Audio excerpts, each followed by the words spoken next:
What sounds like fiction, but is actually a real historical event.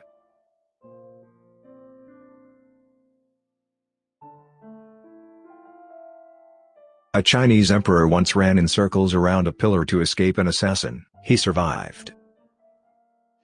Some guy in Australia decided he wanted to hunt rabbits, but rabbits don't live in Australia, so then he released like 12 in his backyard, and now there's a F-ton of rabbits in Australia. The Glasgow Ice Cream Wars. 6 people died in a turf war over ice cream van routes. They were dealing heroin out of the vans. In 2007, a paraglider got trapped in the updraft of 2 joining thunderstorms, and lifted to an altitude of 10 kilometers. She landed 3.5 hours later about 60 kilometers north of her starting position, having survived extreme cold, lightning, and lack of oxygen.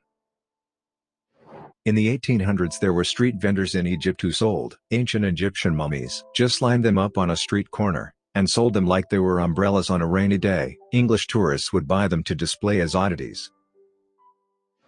The marathon at the 1904 Olympics in St. Louis. The first-place finisher did most of the race in a car. He had intended to drop out, and got a car back to the stadium to get his change of clothes, and just kind of started jogging when he heard the fanfare. The second-place finisher was carried across the finish line, legs technically twitching, by his trainers. They had been refusing him water, and giving him a mixture of brandy and rat poison for the entire race.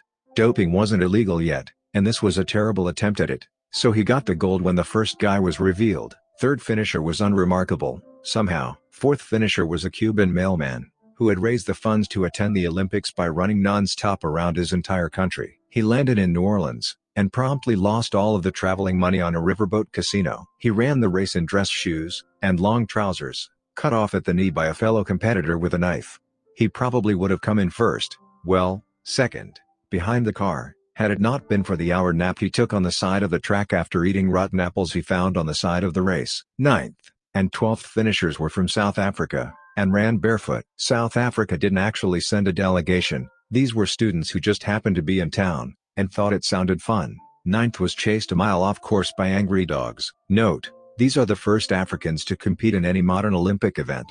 Half the participants had never raced competitively before. Some died. Street. Louis only had one water stop on the entire run. This, coupled with the dusty road, and exacerbated by the cars kicking up dust, lead to the above fatalities. And yet, somehow, rat poison guy survived to get the gold. The Russian delegation arrived a week late, because they were still using the Julian calendar, in 1904. Seriously, this needs to be a movie. A town in France nearly danced itself to death in 1518 because of a dancing plague. The longest piano piece of any kind is Vexations by Eric Satie. It consists of a 180-note composition which, on the composer's orders, must be repeated 840 times so that the whole performance is 18 hours 40 minutes. Its first reported public performance in September 1963, in the Pocket Theater, New York City, required a relay team of 10 pianists. The New York Times critic fell asleep at 4 a.m.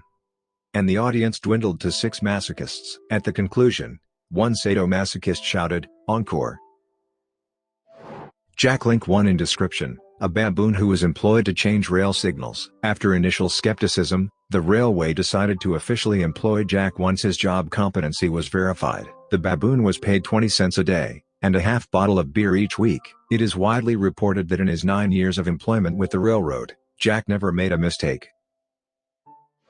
There were a few Japanese soldiers who refused to surrender after World War II, and remained on duty in the rainforest for 30 years after the war ended.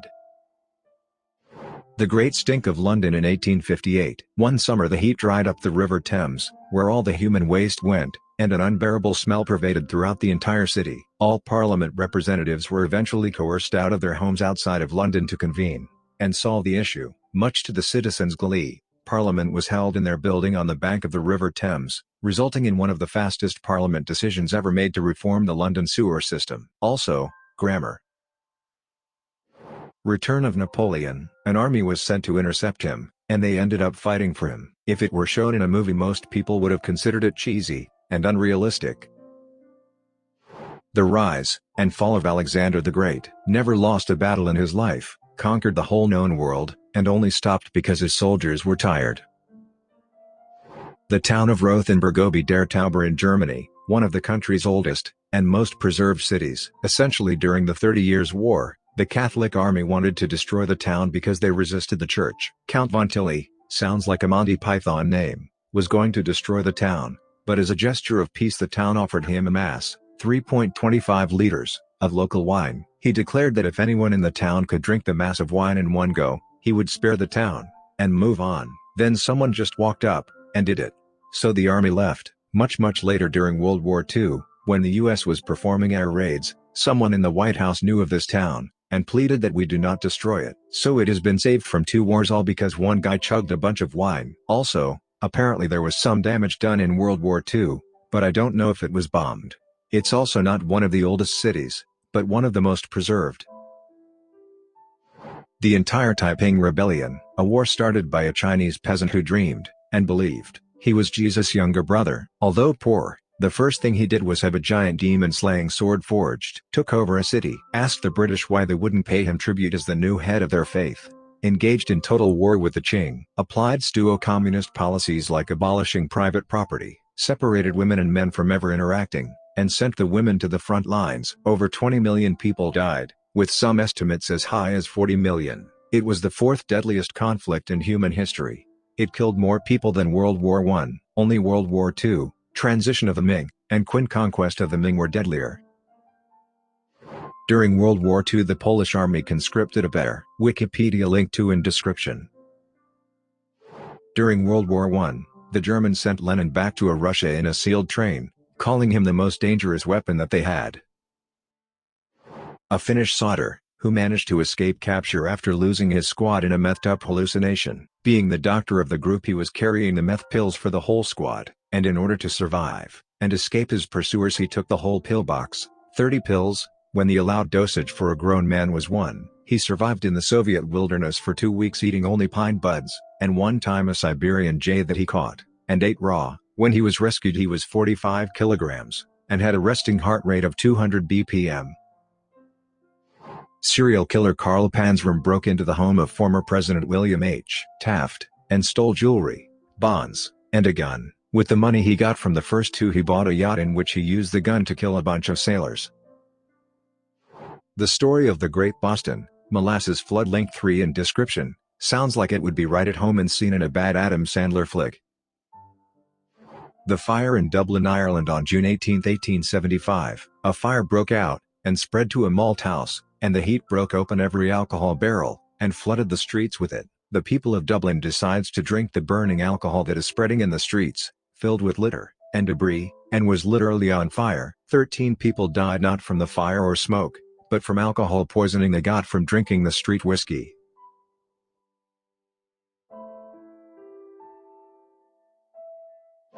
The Second Punic War has all the makings of a great story. It has a blood oath, an underdog story, bravery, an OP main character, tragedy, and a final showdown between the 2 main characters. The fact that it all, or most of it, happened blows my mind. There could be a godlike series about the 3 wars.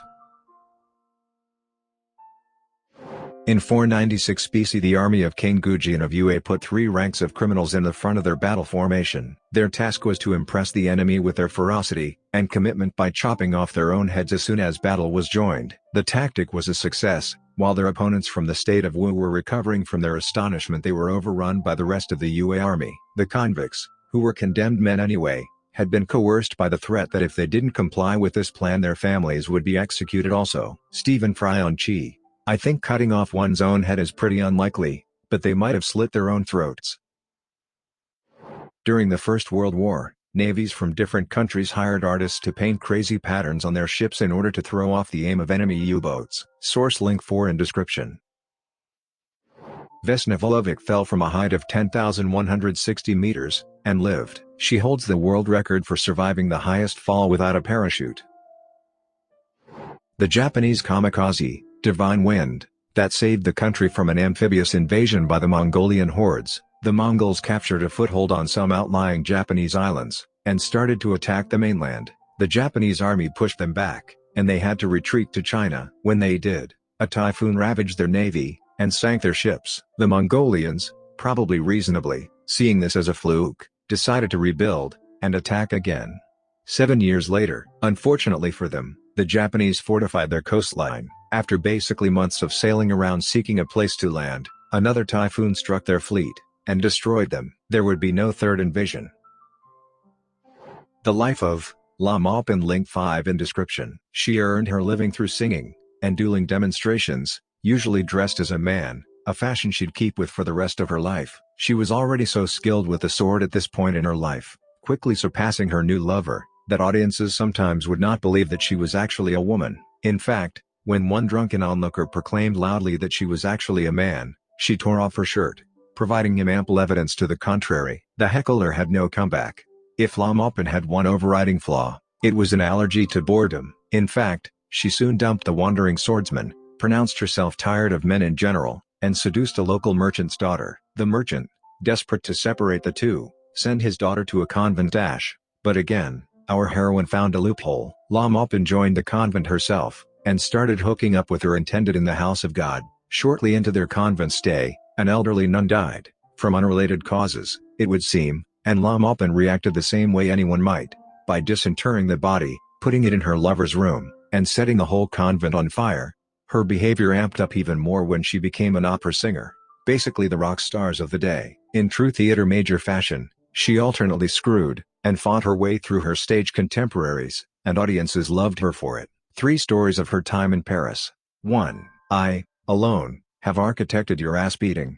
Another opera singer named Dumanil started talking crap about a number of women, including La Maupin. She responded by ambushing him, pushing a sword in his face, and demanding a duel. When he refused, on the grounds that he was a wimp, she beat him with a cane, stealing his snuff box and watch. The next day, she caught him complaining that he had been assaulted by a gang of thieves. She called him a liar and a coward, threw his watch and snuff box at him, and declared that she, alone, had architected his ass beating. 2. One night, while out carousing on the town, a particularly ardent man named Albert began crudely hitting on her. She just finished singing for the crowd, and he let loose with the one-liner, "I've listened to your chirping, but now tell me of your plumage," a come-on which I take to be the 17th century version of "Does the carpet match the drapes?" She was, shall we say, unimpressed. In short order, she got into a fight with him, and 2 of his buddies, won, and ran her sword clean through his shoulder. She felt a bit bad about that, so she visited her impaled victim in the hospital, and hooked up with him anyway. Although the relationship only lasted a short while, they were apparently lifelong friends. 3. She attended a royal ball, thrown either by Louis XIV or his brother, dressed as a man. She spent most of the evening courting a young woman, which earned the ire of 3 of the woman's suitors. When La Maupin pushed things too far, and kissed the young lady in full view of everyone, the 3 challenged her to a duel. She fought all of them, outside of the royal palace, mind you, and won. According to some accounts, she actually killed them. This entertained Louis XIV so much that he pardoned her from any punishment. During World War I, Christmas 1914, the British and German forces on the Western Front unofficially made a ceasefire without the authorization of their superiors in order to celebrate, trade goods, and play football. Also during World War I, the Russian and German armies in Poland stopped fighting each other in order to fight off an enormous pack of wolves that had been attacking both armies. In 1967, Australian Prime Minister Harold Holt simply vanished without a trace, and no one knew what happened for 40 years. Ted Bundy escaped from custody twice, the first by jumping out of a 3-story building, second time by taking a guard's outfit and walking out the front door.